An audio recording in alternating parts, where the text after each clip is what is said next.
wasome. Sisi hatuna cha kusoma kwa Wakenya, isipokuwa Wakenya watoke kule waje wajifunze kwetu, waje watalii kwenye nchi yetu waone. Sisi Tanzania hatuna cha kujifunza Kenya.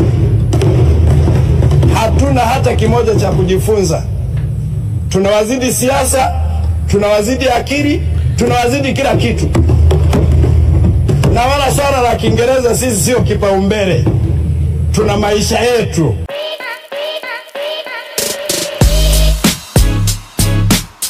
Assalamu alaikum mpenzi msikilizaji, na karibu tena kwa idhaa yetu. Leo hii basi tumepanda tena kupiga chomo pale bungeni nchini Tanzania, ambapo kulikuwa na cheche, kulikuwa na majibizano kufuatia yale yaliyotendeka ile siku ambapo Tundu Lissu alikuwa anawasilishwa kotini na kuendesha ili kusikiza ile kesi yake. Tulipata kuona kuwa pale wakati huo kulikuwa na wanaharakati haswa kutoka nchini Kenya wakiwa wameongozwa na yule wakili mwandamizi Bi Martha Karua ama Martha Karua, vile ambavyo utakavyoweza kutamka jina hilo halijalishi, lakini kwa kweli ni kuwa jina Martha lilishamiri katika bunge la Tanzania. Wako wale wajumbe ambao waliongea tofauti na hawakusazwa kuweka maneno yenye moto kwa kufuatia mambo yale ama kisa kile kilichotokea pale ambapo aliporudishwa nchini Kenya. Ni uoga ama ni uhakika na uzalendo? Bi Martha Karua hakupata kuhudhuria vikao vile vya kotini.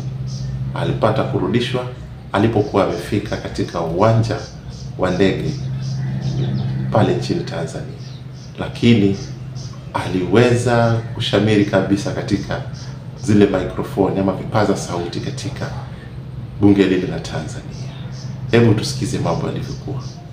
Hatutaki tufike huko. Tunaomba tuheshimiane ndugu zetu Kenya.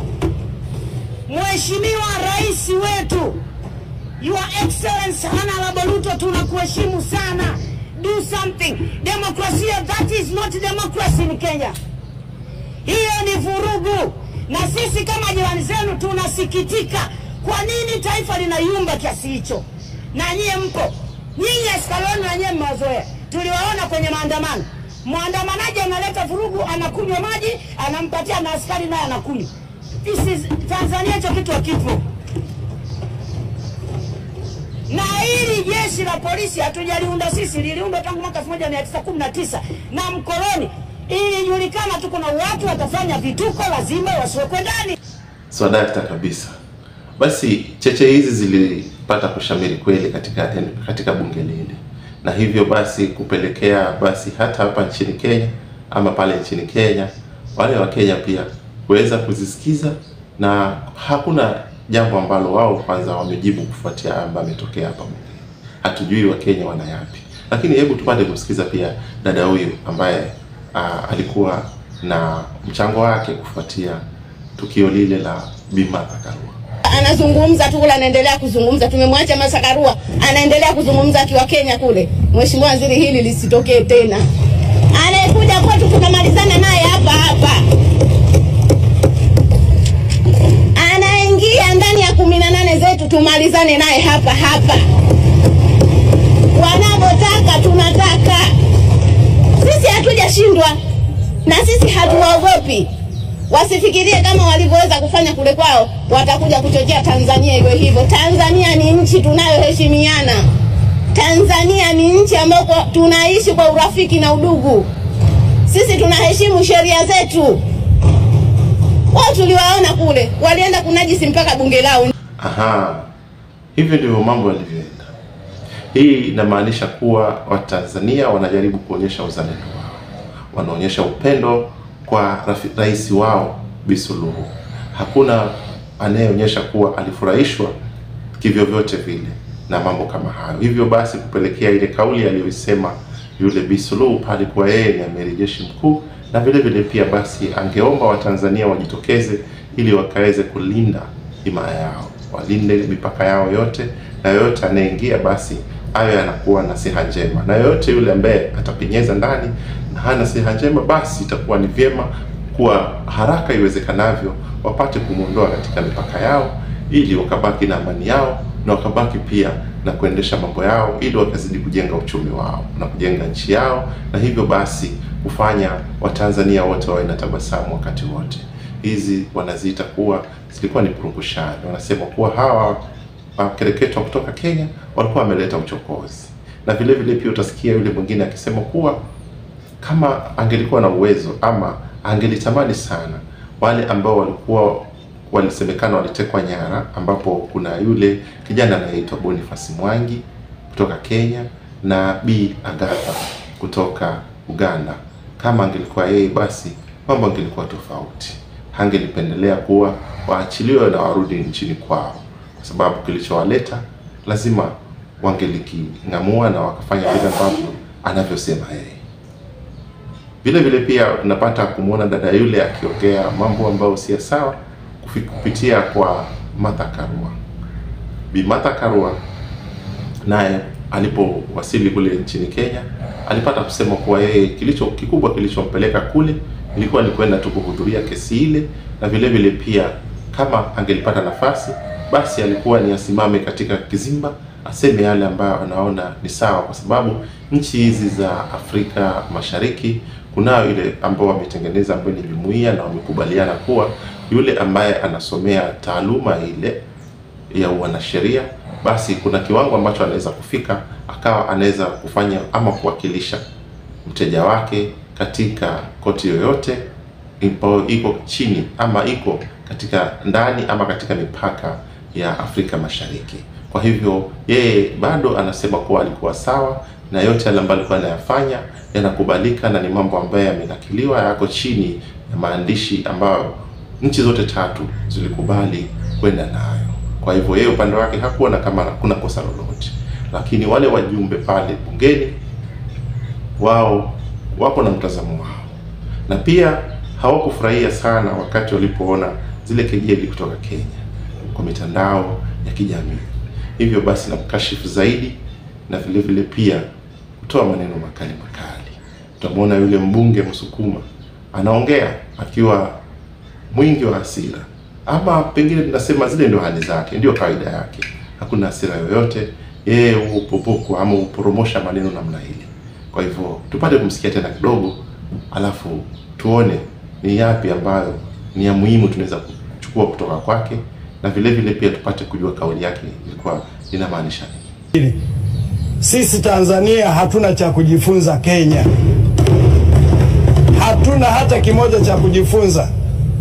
Tunawazidi siasa, tunawazidi akili, tunawazidi kila kitu. Na wala swala la Kiingereza sisi sio kipaumbele. Tuna maisha yetu. Kwa hiyo niwaombe sana vyombo vya ulinzi na usalama, msikubali kuruhusu watu hao waje watuharibie nchi yetu. Niwaombe sana. Huyo sijui Mwangwa, sijui Mwangi na Martha Karua ndo vinara wa Gen Z kule. Wameharibu nchi yao, wamewekwa na ndani. Wametoka kule wamekuja tena Tanzania. Tunawaomba wa Kenya, hatuna ugomvi na wa Kenya wa kawaida.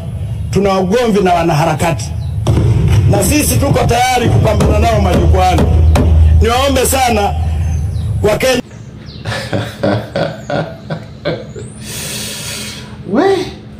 Haya, habari ndio hiyo. Nafikiri sote tumeipata. Mambo haya yakiendelea hivi basi itakuwa ni hali ambayo itachukua mwelekeo tofauti, kwa sababu wakati kila mmoja anarusha cheche ama kila mmoja anavuta pande yake, anasema vile wao wako sawa, wamebobea, na Kenya pia utapata wale ambao watajitokeza na kusema kuwa basi nyinyi hamtofiki pia, na ataje vile vitu ambavyo anaona Kenya iko mbele ya Tanzania. Wa Tanzania nao watasimama waseme vile vitu ambavyo wanaona wako mbele navyo. Lakini yote hii ni ya nini? Kwa sababu vyote vile ambavyo tunaviona, iwe ni miundo msingi, ni nini, chochote kile, hivyo ndivyo vitu ambavyo sisi ama wale viongozi wanafaa kutekeleza. Wanafaa kuleta mambo ya kujenga nchi. Wanafaa kuleta mambo ambayo hata mwananchi mwenyewe ataweza kujivunia. Ukiangalia nchi zote mbili hizi, Kenya na Tanzania, kwa upande wa kimaendeleo, basi wanaweza kuwa na ushindani pale, mmoja awe juu mwingine awe chini. lakini ukilinganisha na dunia nzima utapata tu basi si ni wale wakati mwingine tutasema kwa upande wa uchumi si nilimbukeni, tunajaribu, tunaanza, tunajikaza, tunajikakamua, lakini hatujafika, kwa sababu ukitembelea mataifa mengine utapata basi hali zao ziko nafuu, hali zao ziko bora zaidi, wako na mambo kama hospitali ambazo zinatoa matibabu katika hali nzuri, wako na mifumo mizuri ya elimu ambao hata sisi wenyewe utapata tunaelekeza watoto wetu waende wakasomee pande hiyo. Ikifika kama ni yale mambo ya udaktari, ikifika kama ni yale mambo ya uendeshaji ndege, zile ambazo zinatoa nafasi nzuri, nafasi kubwa katika idara tofauti, tutapata wakati mwingi iwe ni sheria, utapata tunapeleka kule Harvard ili wakasomea huko, na anayetoka huko huwa tunasema ameiva, ametokota.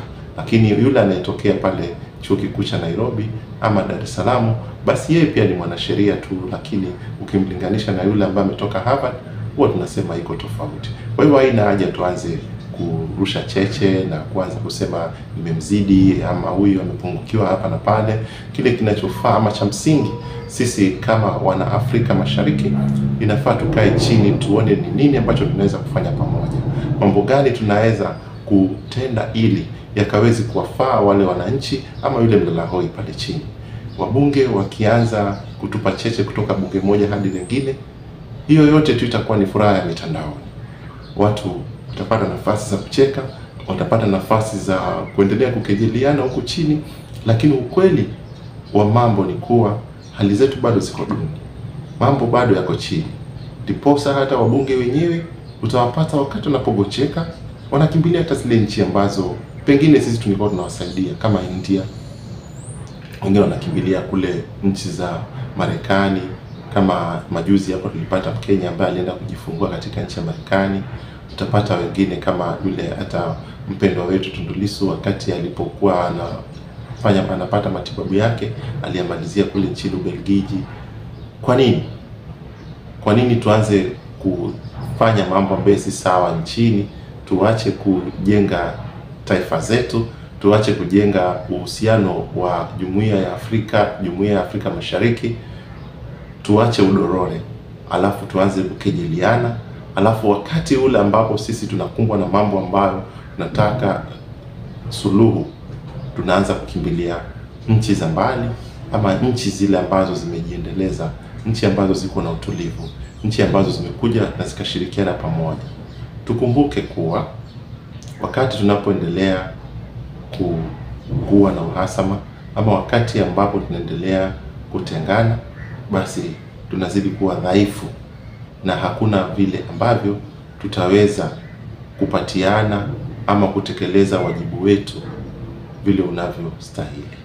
Itakuwa ngumu sana, kwa sababu tayari watoto wa nyumba moja ama watoto wa baba mmoja wameitelafiana, wanakejeliana. Ni vibaya sana. Tanzania na Kenya na Uganda ni watoto wa baba mmoja.